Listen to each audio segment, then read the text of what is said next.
Well, welcome everyone. My name's Dan Oerther, and I'm the Executive Director of the American Academy of Environmental Engineers and Scientists, and we're really excited to have you with us today. This is an event where we're going to try to demystify or explain some of the details of board certification from the American Academy of Environmental Engineers and Scientists.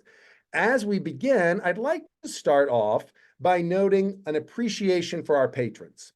Patrons are organizations. They're utilities, they're consulting firms, and others that financially support the activities of the Academy. We couldn't do the work we do without the financial support of the patrons, and so we are so appreciative of this group of companies and agencies that financially support the Academy.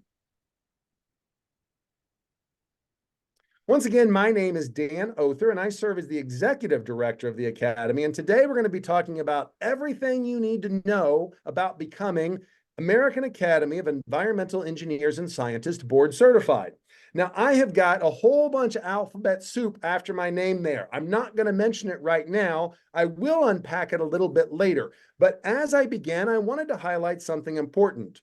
The Academy is all about leadership and excellence in environmental engineering and science. We give annual awards, and coming up on Thursday, April 11th, 2024, we are going to be celebrating excellence and leadership in environmental engineering and science by giving out our 2024 awards. This event will be hosted by historic Howard University, located in Washington, D.C.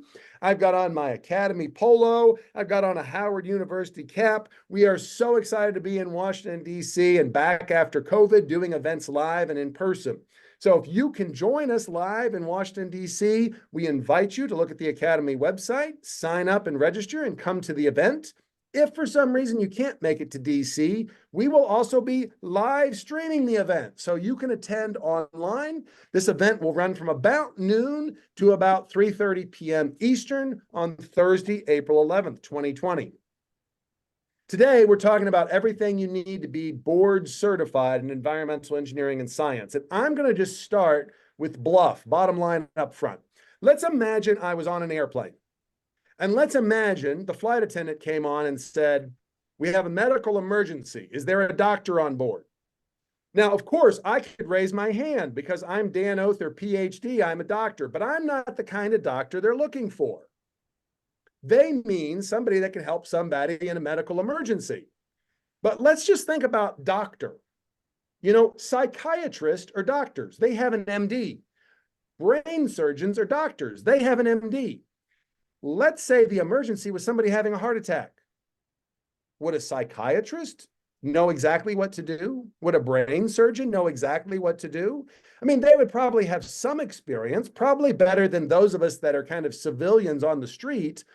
But knowing what to do in a specialty situation is a whole set of knowledge, skills, and attitudes that's unique to individuals.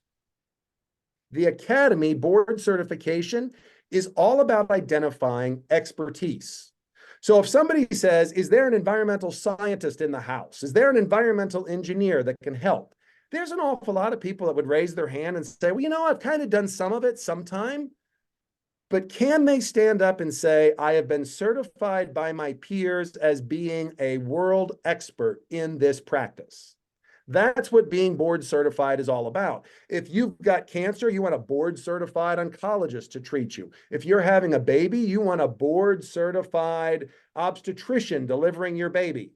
If you're dealing with environmental engineering or science, you want a board certified environmental engineer or a board certified environmental scientist to be able to help you. That's what the Academy's about. That's what today's discussion is all about. Now, go back 70 years to the start of sanitary engineering, 1940s, 1950s. Two major groups were really involved: the United States Public Health Service and the American Society for Civil Engineers. You see, all those people that report to the Surgeon General that wear a uniform, they're part of the U.S. Public Health Service, and their job is to keep people healthy. American Society of Civil Engineers, they're about building infrastructure. And a lot of what keeps people healthy is the infrastructure to bring clean water, to get rid of dirty water, to help with clean air, to help with transportation. And so the origins of the Academy go back to what was known as sanitary engineering. where the folks that report to the US Surgeon General, think CDC, and the folks that build infrastructure, think civil engineers, came together to have a discussion. And that discussion started in 1952, and it's gone all the way forward to 2024. You see, in 1952, ASCE, American Public Health Association, American Society for Engineering Education, American Water Works, Water Environment Federation, they all got together and established the Joint Committee for the Advancement of Sanitary Engineering. And by 1955, that organization had become two different groups. One was a board, a group of people who were in charge of things, and one was a roster, a list of experts. And so in blue, this is the board, and that started to also include chemical engineers and waste management. And there was the roster. The roster were called Diplomates of Environmental Engineering. Now, by 1966, those two groups had started to come together.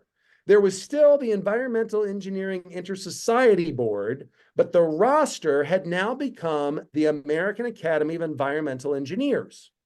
Not a 501c3, a roster of people, but on that path to being an organization. By 1967, those organizations had merged. The Inter-Society Board, the group of people, and the roster, the list of diplomats, were now one organization. By 1973, that organization had a new name. It was known as the American Academy of Environmental Engineers, and it included the National Society of Professional Engineers, the Association of Environmental Engineering and Science Professors, Society of Mechanical Engineers, Society of Waste of North America. And in 2013, that same organization formally recognized the participation of scientists, becoming the American Academy of Environmental Engineers and Scientists, and also adopting a new posture. Rather than just a roster of experts, it is also a membership organization to help train and mentor and encourage people to join that roster. So many of us have known of the Academy for a long time, and we might have thought of it as an organization that you can only get into late in your career. But that's not true anymore. The Academy is a membership organization that invites people from student all the way through seasoned professional. Board certification is a particular step along that journey. But if you're here on this call, we invite you, whether you're a student, an early career professional, a seasoned professional, at the stage of thinking about retirement, thinking about second career, whatever stage you are in your journey, we invite you to join us in the Academy because we want to help you achieve board certification. Now, there's a whole bunch of other acronyms that have been floating around, right? There's the civil engineers and the sanitarians is the origin. You know, for the longest time, there were a lot of people that got a degree in civil engineering or chemical and mechanical, and then maybe they would get what we call an ABET, accredited master's in environmental, and maybe they would take a PE exam. You know, those exams have changed. Those credentials have changed with time. Today, there's actually 100 different university programs where you can get a bachelor's degree in environmental engineering. In fact, as of today, there are more people earning a bachelor's in environmental than any other flavor of environmental. There are more bachelors in environmental than there are bachelors in civil with an environmental concentration. So when you say environmental engineer or environmental scientist 50 years ago, and when you say it today, it has changed with time.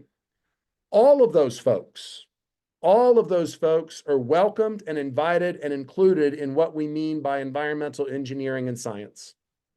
So today's Academy is made up of some different organs, some different entities. There's a board of trustees at the top here. On the left-hand side of the slide, there's the executive director, myself, and the staff. There's some committees that are responsible for a lot of our day-to-day operation, like the executive committee, the finance committee.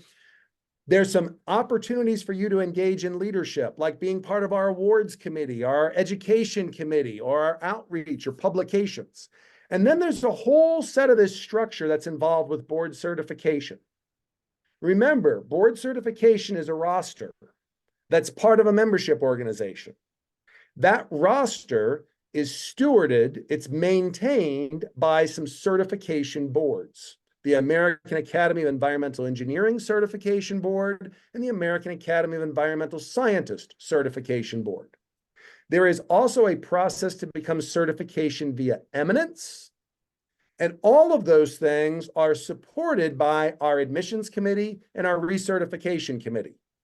So if we take apart the academy a little bit, kind of piece by piece, the decision makers are the elected and appointed board of trustees who operate the organization based on the bylaws and the policies and procedures. The day-to-day operation is carried out by the executive director and staff, along with the elected officers and some of the committees that are responsible for the kind of essential functions of the membership organization. You as a member have tremendous value to the organization because we want to get you involved in our leadership opportunities. So if you're looking to be part of the organization and contribute, if you've got some time, talent, and treasure, particularly if you've got the talent and time and you're looking for a way to get engaged, we've got a place to plug you in. Today, we're talking about board certification. It's underpinned or supported by the admissions process, which includes recertification and includes our expertise and examination committee. It includes two certification boards, the American Academy of Environmental Engineer Certification Board, which is for the board certified environmental engineer, and the American Academy of Environmental Scientists Certification Board, which is the board certified environmental scientist. If you have been practicing for more than 20 years as an engineer or as a scientist, with a PE or without, we have a process to bring you in through eminence. Now, eminence means that you haven't just been practicing, but you've been practicing at the top of your game. And so the eminence path is a very rigorous process, but it is a way to bring in folks that are at a later stage in their career that are saying, you know, I have a whole portfolio of the great work I've done. Do you really need me to take a test? The answer is maybe not. Maybe we can just look at your portfolio. For all the rest of us, an examination is the route we're going to go. And so we're going to talk a little bit more about that today.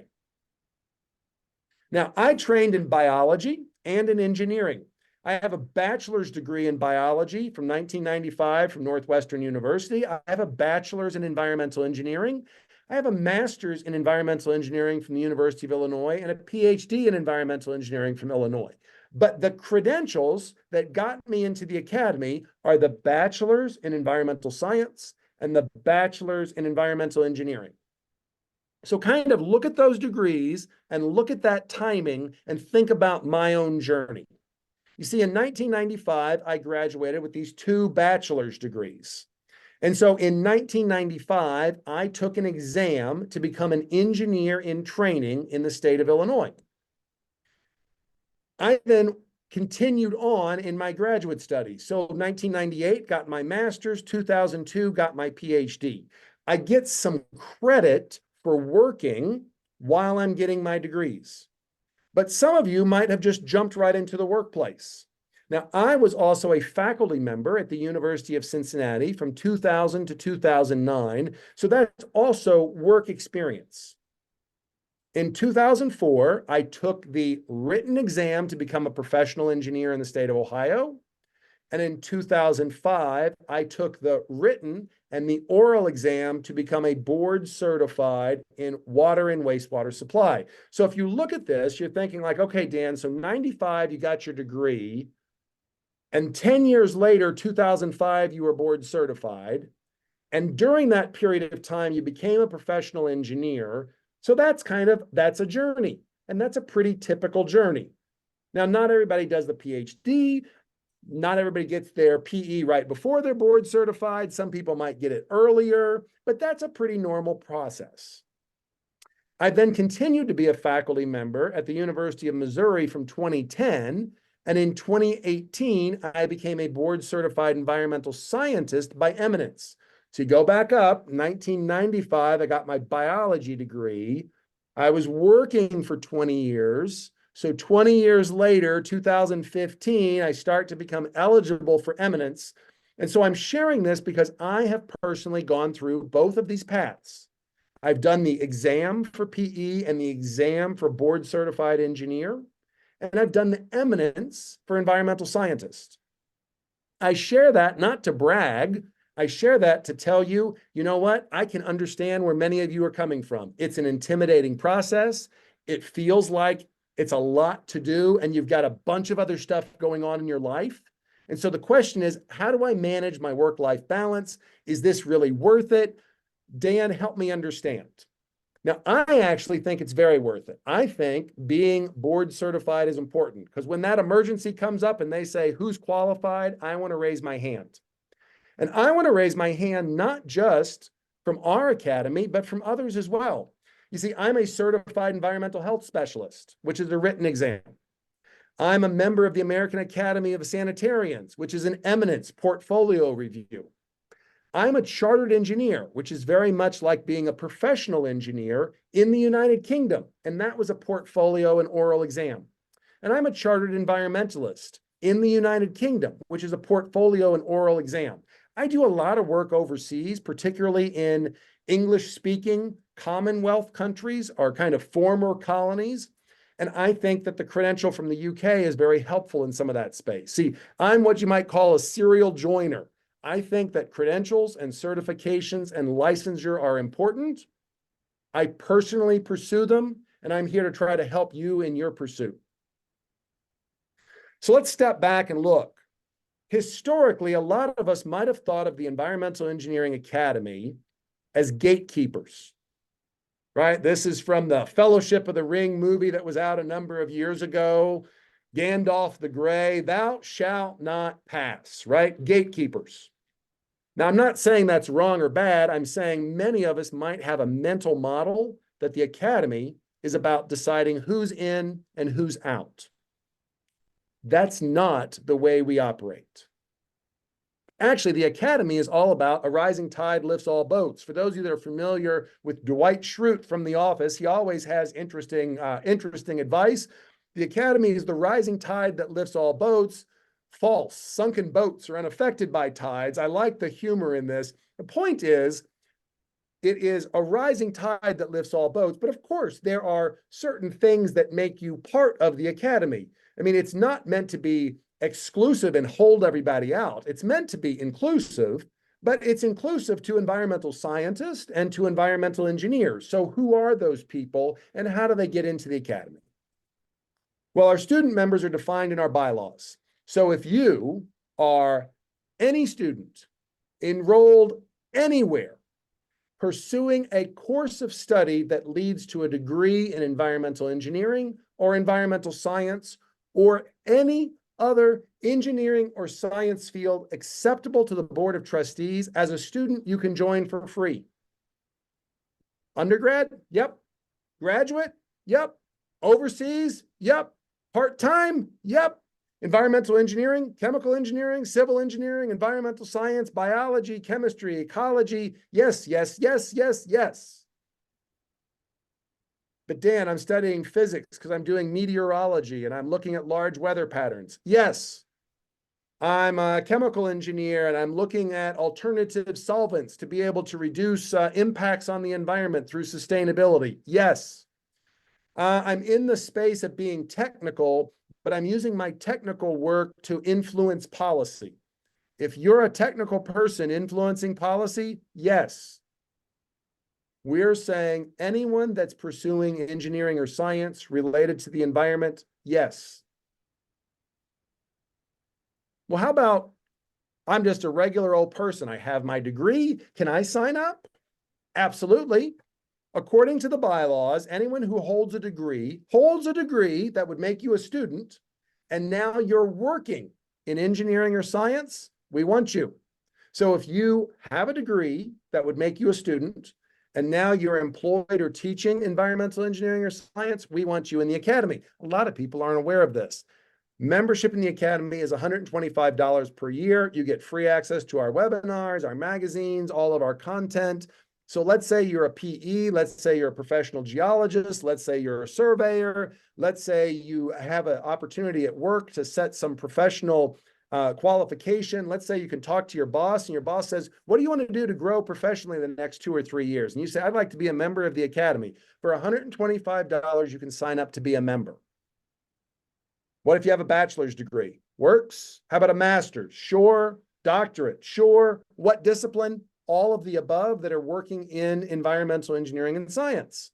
What if you work for a consulting firm? Yes. A utility? Yes. Self-employed? Yes. Adjunct professor? Yes. It's inclusive. So if you fit any one of these, we want you in as a member, because what we want to do is help you grow to board certification. What does that mean? It's membership plus. If you're an engineer, you got a license, you have 8 years of experience, 4 of those years in responsible charge. You're a scientist, you've got your degree, you've got 8 years of experience, 4 of those are in responsible charge. And now here's a weird word. What does responsible charge mean? NCEES model law defines responsible charge as direct control and personal supervision of engineering/science work. The professional in responsible charge is actively engaged in the process from conception to completion. The decisions must be personally made by the engineer or scientist. You must be providing supervision, direct control, and authority over others. You can't just stamp somebody else's work, and you can't just be doing your own work. You need to be in a leadership role. So a scientist who's a leader, which is not uncommon, you get out, get your degree, you work for 4 or 5 years, and now you're supervising somebody else, you're a leader. You're an engineer, you work 4 or 5 years, now you're supervising somebody else, you're a leader. If you meet these criteria, you're in good shape. What if you were a graduate student? What if you got a master's degree? Let's say it took you 2 years to get your master's. You can get 12 months of credit for getting your master's degree. What if you got a PhD on top of a master's? Maybe it took you 3 or 4 years to get your PhD. You can get 2 more years of credit for your PhD. So your master's plus your PhD can count to 3 years of work experience. You're not in responsible charge because your professor's telling you what to do, but you do get 3 years of work experience for a master's plus a PhD. Here's a little asterisk. What if you've worked for a long time, but not 20 years? What if you've worked for 16 years? You could request a waiver for the written exam, but you're still going to take the oral test. If you have at least 20 years of experience, you could be certified via eminence. That's engineers, scientists, and unlicensed engineers.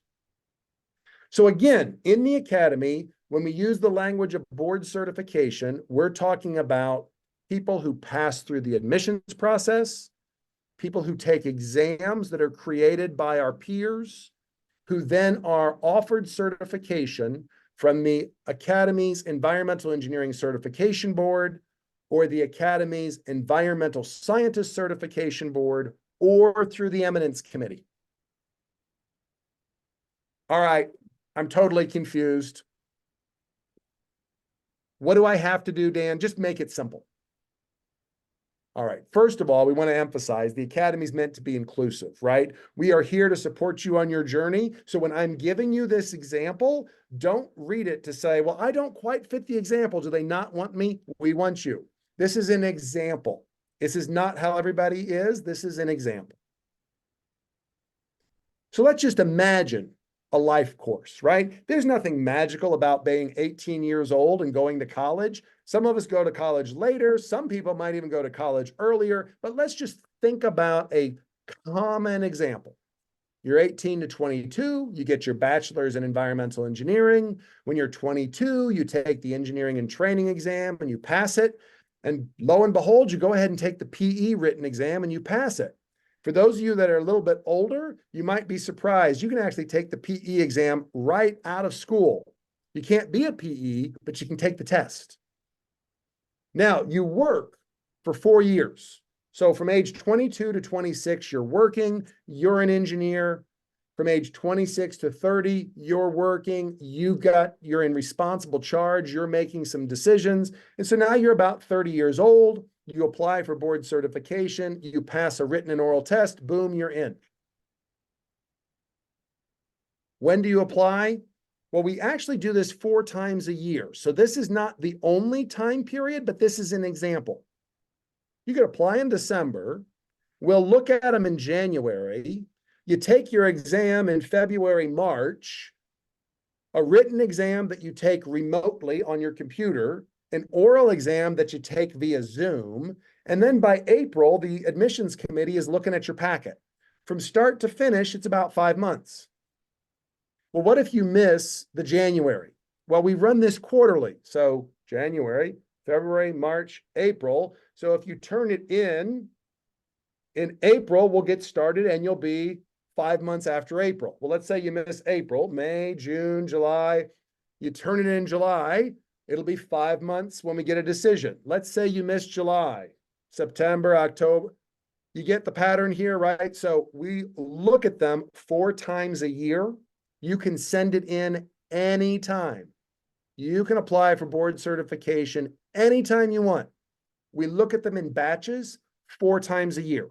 So whenever you turn it in, we'll start to interact with you right away, and we'll work it through so that you should have an answer back within about 5 months.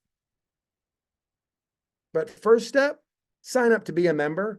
Because if you're qualified to be board certified, you're already qualified to be a member. It means you've already got a degree and you're already working in the space. Take advantage of the programs that we already have for you. What about the eminence path?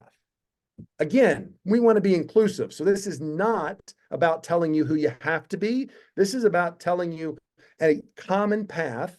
But remember, eminence is not a way to get around things. You don't say like, well, I should take the test. Can I get away with the eminence? No, if you are eminent, if you are an eminent individual, by all means, apply for eminence. And if you apply for eminence and you don't get it, it's no big deal. You take the written test. If you take the written test and you pass it that way, then you're in. Like I said, I've done the exam pathway. I've done the eminence pathway. There's not an easier or a less easy. They're just different. So let's say that you get your degree from 18 to 22. And let's say at 22, you become an engineer in training. And at 26, you start working. Now, let's say you work for 20 years. So you're somewhere in your 40s where you've worked for 20 years, including 10 of those years in responsible charge. You could apply for eminence.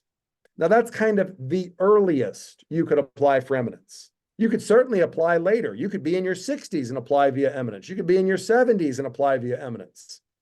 This is not how old you should be. This is kind of how old you would have to be kind of be in this space. And it's not an age criteria. It's a numbers of years of working criteria. Those eminence pathway applications get evaluated twice a year. Let's say you turn it in December, we'll look at it in January, and by June, you should have an answer back. Let's say you miss the January deadline, you turn it in June, we'll start looking at it in July, and by December, you should have an answer back. So if you're applying via eminence, you can turn it in anytime you want, but we're going to look at it really twice a year. January, July. Let's say you want board certification via an exam. We'll look at it 4 times a year. January, 4 months later, 4 months later, 4 months later. So January, April, July, October. First step, sign up to be a member, whether you're going to be eminent or exam. Let me go over a few common questions.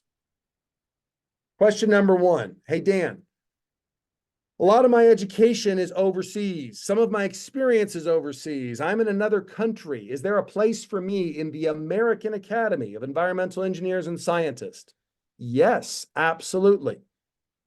We have ABET accredited degree programs overseas.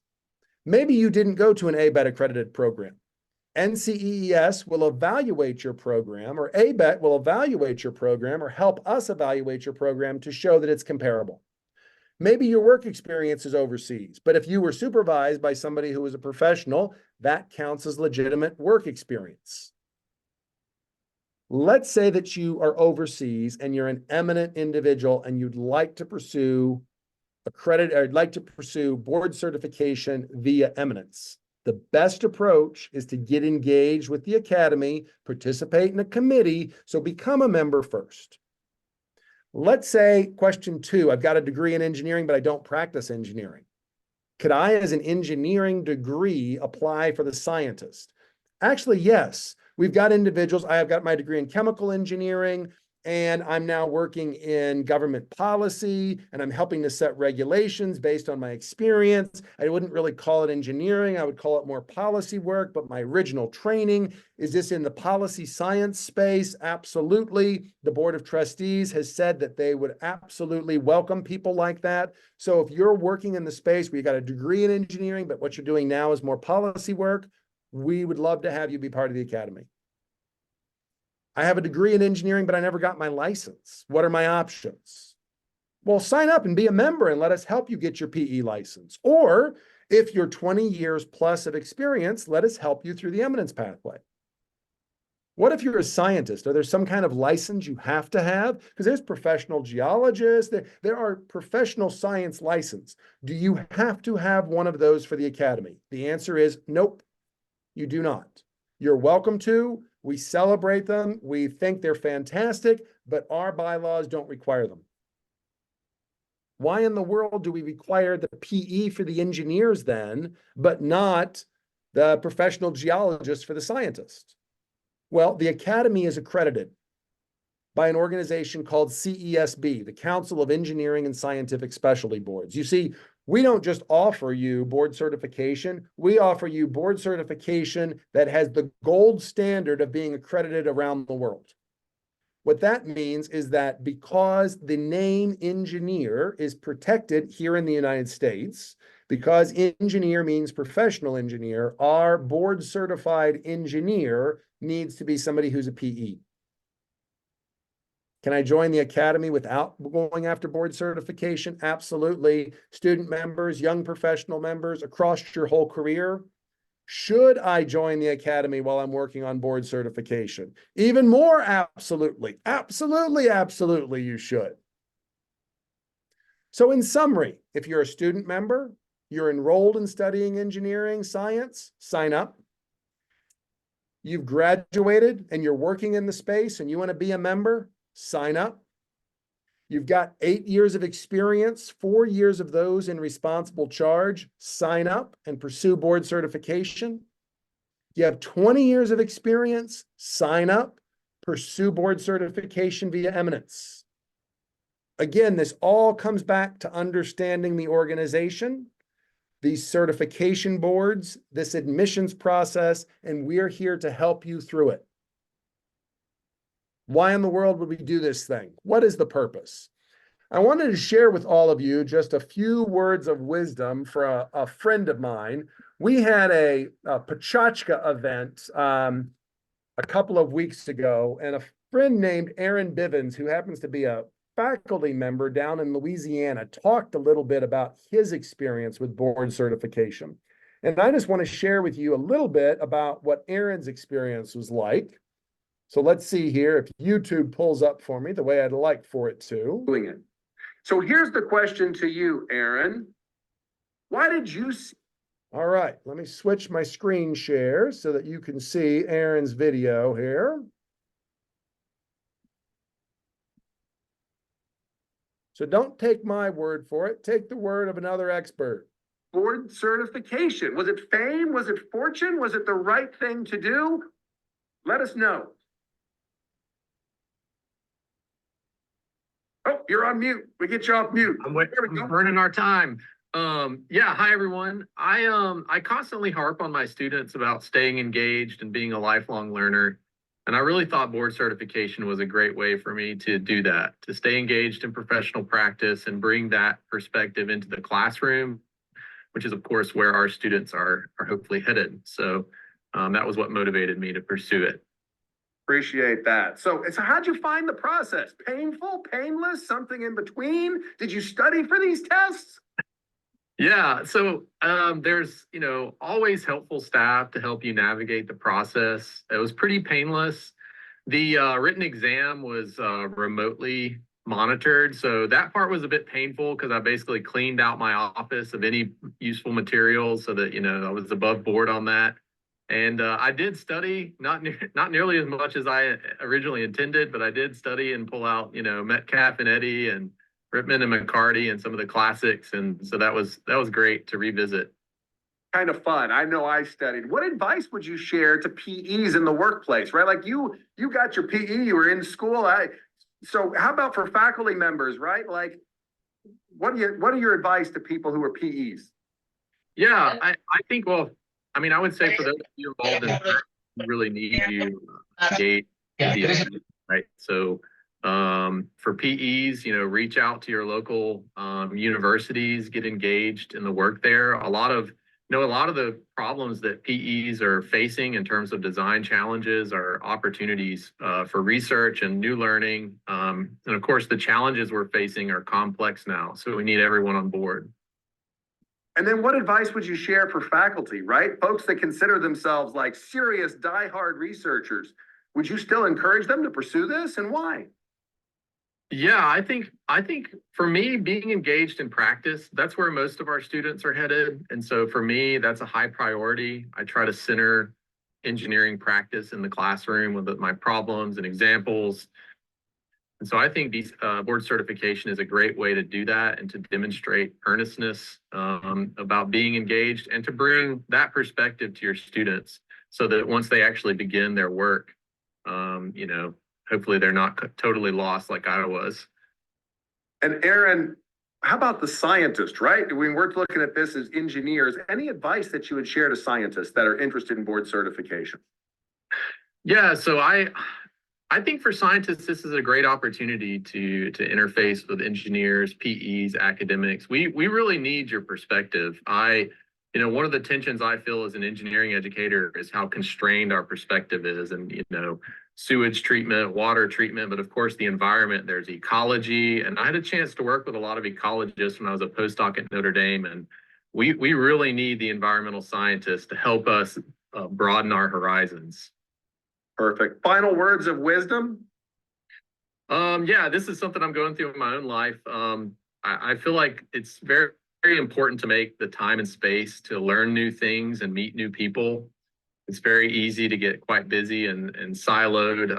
I'm a newish dad with a second on the way, and so I feel this pinch. So make the time and space to learn new things and meet new people. Thanks, Aaron. So just remember all, in summary, if you're a student member and you're enrolled as a student, sign up to be a free member of the Academy. If you've graduated and you're employed, sign up to be a member of the Academy. If you've got 8 years of experience, including 4 years in responsible charge, pursue board certification. Aaron, fantastic to chat with you. Looking at some of the questions. All right, friends, here's where we've got some opportunity to answer some of your questions. You're welcome to throw some in chat. If you've got questions, though, there's also that button down at the bottom where it says raise hand under reactions. If you go ahead and raise your hand, it'll automatically put them in order. Don, you're the first one that shows up. So what can we do for you, my friend? All right, I am the lucky winner. So I will start off. So without going into much detail, I look at it as I have basically 3 options to apply for certification, as I've been doing this for 30 years. But I look at the 3, and I think you mentioned it, and I'm looking here online as well. I can either do the written and oral, or I have over 16, so I could apply for just the oral, or I have over 20, I could apply for eminence. And I just wanted to see, obviously, I understand a written examination. That's a pretty straightforward test. Can you explain a little bit more about what the oral exam entails? And then also, if I do choose, say, to go the eminence route, is it solely based on the application and no interview at all? Perfect. Fantastic. Great question. Great question. So let me take those in order and kind of go from there. So the written test, what does that look like? On our website, we've got we actually have a book of how to study for the written test. And so you can actually, purchase that. We've actually got a couple of chapters up for free, which have some example questions. As you might imagine, Don, both in the science and in the engineering, the written questions are meant to be like in that multiple choice. So, you got to put pen to paper and still kind of do some calculations. And of course, there's some misleading and some correct answers, but that's meant to be kind of the multiple guess. So we do it as it's administered online through a third-party company. They make sure that on your camera, you don't have other stuff in the room. You show your driver's license, you take that couple of hour test, straightforward thing, right? Now, the oral test. The oral test goes something like this. Hey, Don, there was this bridge in Cuyahoga, Ohio, and there would be these trains that would go over it, and it would throw off sparks. And that Cuyahoga River, it caught fire.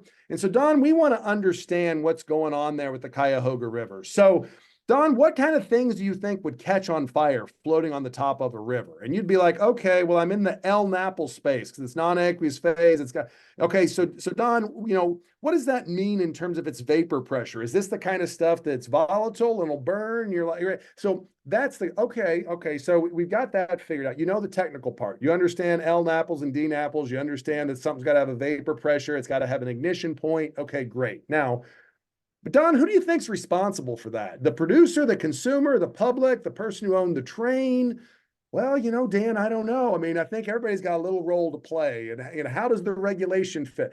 So when we talk about the oral, you'll be talking with two other experts who are board certified already. You'll throw up an example question that is like a little scenario with 5 or 6 tag-on questions with it, and you'll talk with those other two experts. They'll have the questions and answers in front of them. You'll just have the question part. So you'll get the question. You'll get the question, the answer. Like beforehand, I'm assuming? Yeah, no, at the event. At the event. Okay, yep, okay. So it takes about an hour. It's via Zoom. I mean, yes, it feels stressful, but it feels stressful because it's no more stressful than a job application in a sense, right? Where, a professional is asking you some questions. So it's not, the written test is meant to be the technical details. The oral test is meant to be, yep, the technical details. Now let's drill into your professional judgment. So that's what the oral test is like. So let's say you've got 16 years of experience. We don't need to see you calculate another problem. You've got that part. That's where you can ask for, not the written test. They'll look at your portfolio of work and see if you've got enough work. Now, let's say you've been designing wastewater treatment plants your whole life, and you're asking for the environmental science specialty in life science. Well, they might say, well, do you really know enough microbiology to be able to do, if you've been the engineer doing these calculations, do you really know enough of the science stuff? So they may or may not. The admissions committee will make that determination. There might be an iteration. They might come back to you and say, we need a little bit more to understand. But once the admissions committee has evaluated you, they will green light written test, oral test, or just oral test. And then the staff and I administer those tests. Now, let's say you want to go eminence pathway. Eminence pathway, like you were alluding to, is just your written application. You don't talk to the people. They don't talk to you. They might come back and ask for clarification. What exactly does this mean? So the eminence pathway, I really do recommend for people to become a member of the academy, to interact and engage with people, to know something about the academy, and to apply via eminence. But there's also nothing wrong with just giving it a shot. So if you were asking me, hey, I've got 30 years experience, what should I do? I would say, click where it says be a member, pay your $125, sign up and be a member, participate in activities with the academy. And if you're like, you know what, I've got so-and-so and so-and-so that I know who are already in the academy who can help vouch for me, go down the eminence path and give it a shot. If it doesn't come out in your favor, then, back into one of the others. But if you want to be like, you know what, I'm going to show that I can earn it, I know what I'm doing, just apply through the normal. And that's why I'm here to kind of talk about it. I've done both. Mhm. I did the exam, I've done the eminence. It wasn't that one was easier or less easy. They're just totally different processes. Okay, thank you so much. Great question. Great question. Brian, you were up next. Hey, thanks, Dan, and thanks, Don. Actually, I had a very similar line of questioning. Um, uh, Clearly, based on this gray hair in my beard, I feel like, and 30 years of experience, I feel like eminence might be the right route. However, I'm interested in the timing of, so let's say I apply via eminence. There is 6, 7 months that go by before we really know which way that's going to go. So is there any kind of pre-advisory that the academy can do for us? They look at our records and they say, yeah, you got a pretty good shot at eminence. Or you need to go ahead and take that oral and written exam or so on and so forth, just from a timing standpoint. Yeah. So again, I'll come back to the same. So I would sign up. I would go right over to the website. You know, clearly you qualify in the member category. So I would pay my 125. I'd be a member. It's a 12-year membership. There is no, we've got it set up in a special way, right? So if you want to apply as a non-member, we charge you 125. If you're a member of the academy, which costs you 125, there's no fee to apply. So it costs you the same amount to apply for board certification from outside as it does to be a member where there's no application fee. So you're going to spend 125 either way. You might as well 125 and start getting webinars and programming while you're going through the process. So that's a subtlety there, right? You know, if you're outside the tent asking to be in the tent, we charge you 125. If you're already in the tent, we charge you nothing to evaluate you. So Brian, that's to your question about like, well, how do we, this is our first time to do this kind of event, Brian, where we're kind of like, let's demystify it. What the trustees have asked us to do is to do this kind of event and then exactly what you're asking, to offer some mentoring follow-up. So watch in programming from the academy to be like, okay, we've got some folks that are at the experience level. Hey, if you're interested in getting a mentor to kind of go through the process with you, let's get you matched up one-on-one so you can share your resume with somebody. When you're a member, you have access to seeing everyone else who is a member. Our membership database can be searched by organization, name, zip code proximity. So you could find folks that are nearby to you and say, wait, I know this person. Wait, they're board certified. They've already been there 10, 15 years. Well, that's the person who I want to nominate me via eminence. I want to ask them, do you know somebody that would suggest how's the right process to go through? So that's all part of the process of what we're trying to offer to the members. And so that's why we want to bring people in as a member and coach them into board certification. Does that kind of make sense, Brian, in terms of where we're going with that? Absolutely. Thank you so much. That's great. My pleasure. My pleasure. Cindy, I think you're up next. Okay, thank you so very much, Dan, for this useful presentation. So I have two questions. You know, I am in Mali in Africa, but I'm a registered professional engineer in Quebec in Canada, where I did my PhD. Awesome. So do you recognize a PE from Quebec? That's the first question.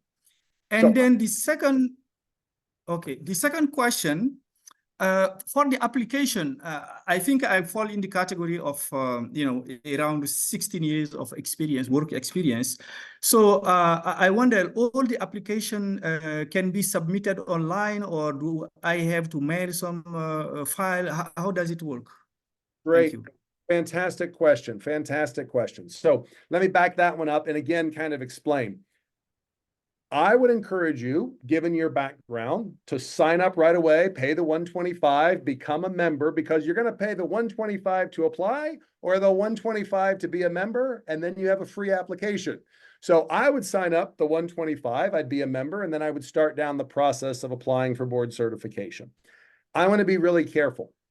I can't say, sure, they accept it, or no, they can't accept it, because I'm not the one to make the decision. If you're asking me, what do I think people will do? I think people are pretty reasonable and they understand articulation of folks that have a legitimate license and legitimate experience. Does that make sense? So you're not saying, what I hear you saying is, Dan, I have a legitimate license from a legitimate entity. That sounds pretty reasonable to me.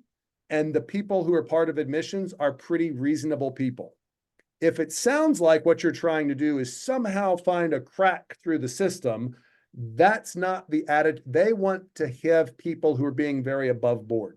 So if you come in with a very above board, very honest, very transparent application, you'll be in good shape. You'll get honest feedback. There's nothing wrong with asking for what you want. If you say, I've got this, I'm a PENG, because I think that's the acronym they use in Canada, right? PENG, and you put it at the front of your name rather than the back of your name or something like that. That's the English part. The French part, they say just inch. Okay, fair enough. Okay, yeah, that's French. Okay, so but my point is that that's not an unknown credential to the academy. So I think that people understand that one. There could be some that people don't understand.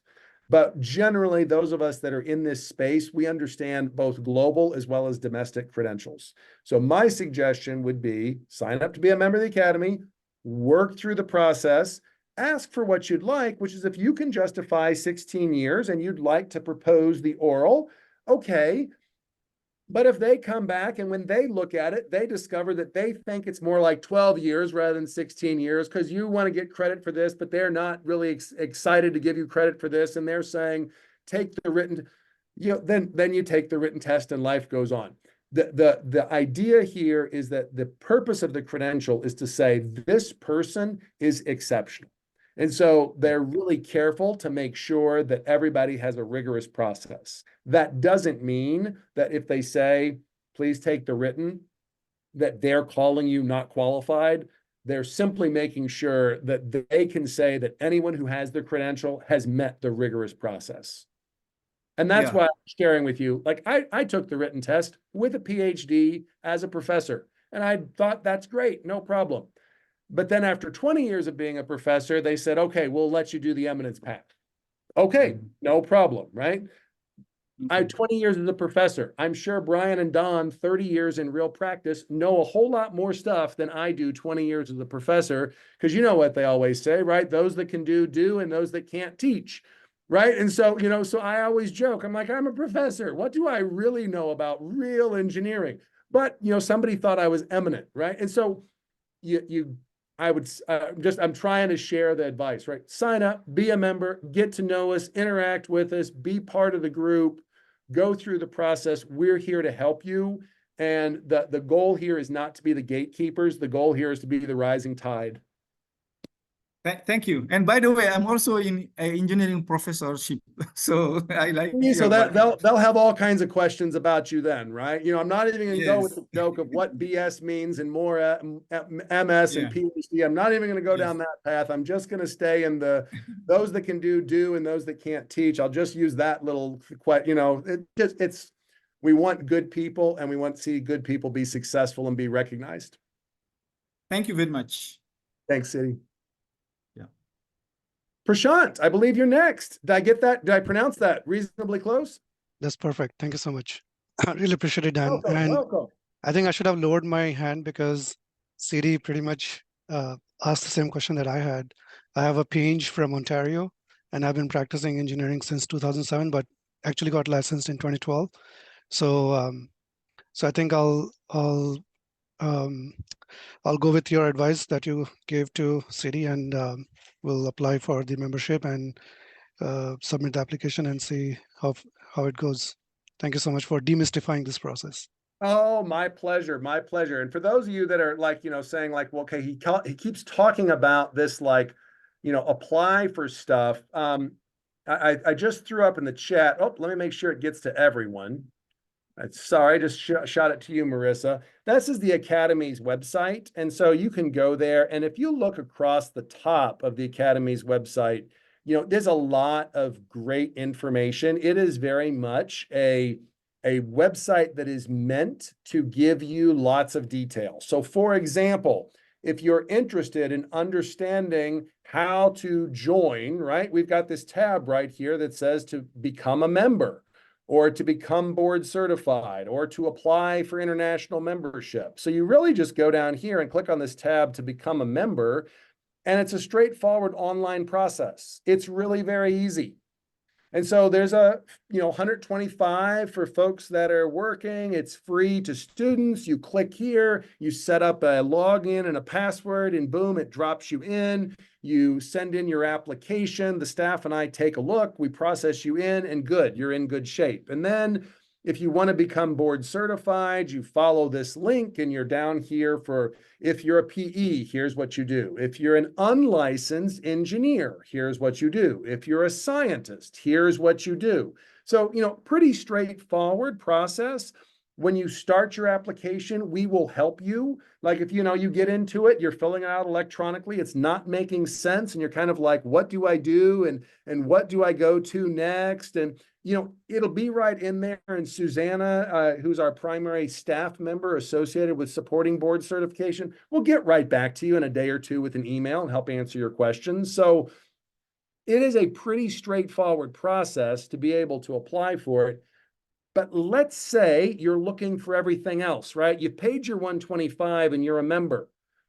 Well, over here on the news and events, we put out a monthly newsletter that you might be interested in, which tells all kinds of useful information. We have an events calendar that you might be interested in that tells you all kinds of things that are going on, like how to get PDHs or how to participate in webinars, or that awards ceremony that's coming up April 11th.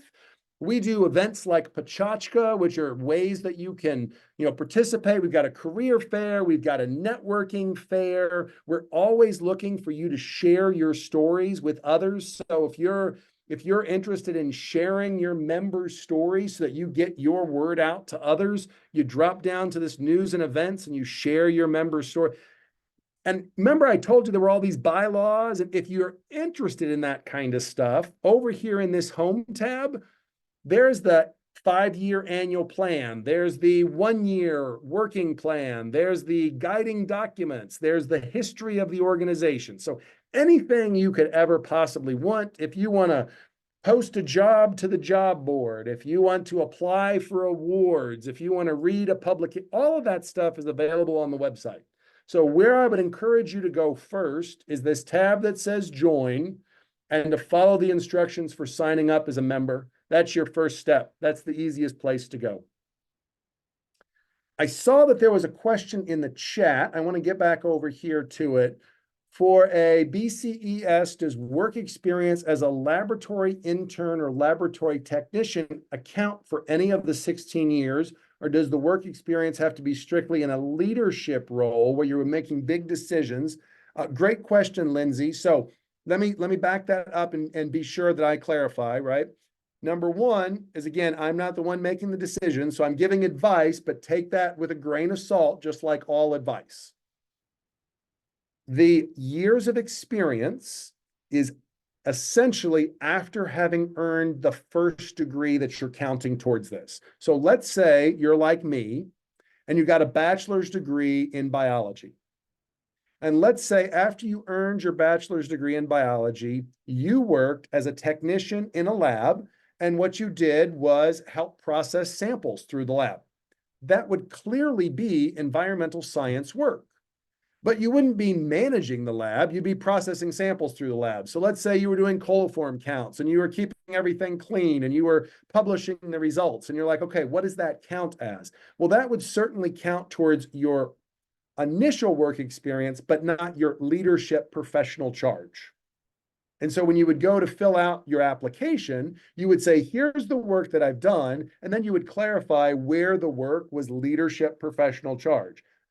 Okay, so doing lab procedures wouldn't fall in that space. Now, if you were the person who was then, like, let's say, doing the QA/QC for the lab, and there were 2 or 3 other people that were working in the lab, and you were responsible for maintaining a certain ISO certification or EPA credential or FDA credential, or even just internal QA/QC for your organization. Well, now suddenly you're in, does that, Lindsay, does that kind of, I see the head shaking, yeah, got it. So that's the space, right?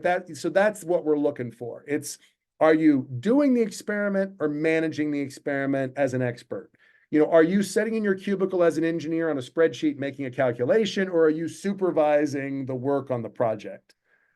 The work experience towards responsible charge is the latter, not the former.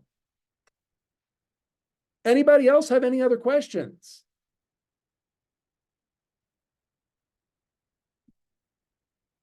Well, I tell you what, we sure do appreciate you being with us today. One of the things we're going to do is I'm going to wrap up with our final slide before I close this out, but we are always available to be able to answer your questions. So please do feel like you can reach out to us. We're here to see you be successful. Again, I will remind you, my first advice would be sign up for 125, become a member of the Academy, participate in our events, let us know what we can do to help you grow as a professional. And from that position of being a member, apply for board certification. It's free for members to apply for board certification. It's $125 for non-members to apply for board certification. Seems like a no-brainer. I'd sign up and be a member first, and then I'd work through the process of board certification. Any final questions? Thank you so very much. Thank you. Well, let me share this final slide as we wrap up today. Thanks for attending our webinar today. If you'd like to attend our future webinars, they're available. The list is available on our website at AAEES.org events. You can reserve your spot. If you'd like to watch this webinar again, a recording of today's event will be available on our YouTube webpage in about 2 weeks. If you're not yet a member of the Academy and you want to determine what kind of membership is right for you, please look at AAEES.org or feel free to email Marissa Waterman. That's mwaterman@AAEES.org. In a couple of weeks, we'll email a certificate that you participated in this webinar. That's good for your professional development. And if you have any follow-up questions, please feel free to email Marissa Waterman at mwaterman@AAEES.org with any questions. That's all for today. Thank you for attending. Thank you. Thank you. Thank you, Dan. Thank you. Thanks all. Appreciate you.